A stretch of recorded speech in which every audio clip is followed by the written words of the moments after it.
I would recommend, number one, be very, very visual in all of your teaching.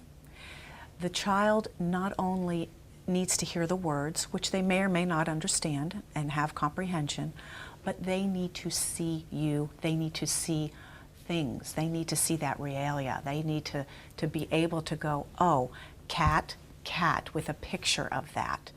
So be very visual. Next, I would say be very repetitive.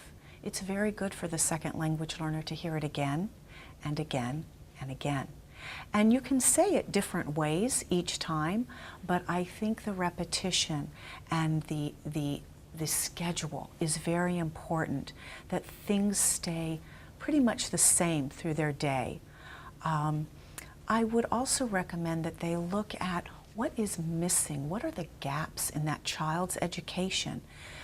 If they came as a brand new learner in preschool or kindergarten, then the gaps may just be that there wasn't enough repetition or time for them.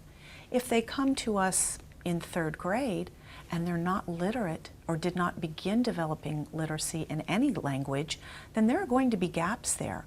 So we have to assume that we have to start at the very beginning. And that's difficult for a teacher who's now teaching third, fourth, and fifth grade literacy.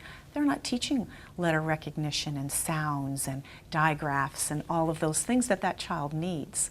So they're going to have to go back and fill in those gaps. I think they also need to be aware of sounds that that child may or may not have in their first language, which then is going to make it difficult for some of the sounds, for them to form those sounds and learn those sounds in our language.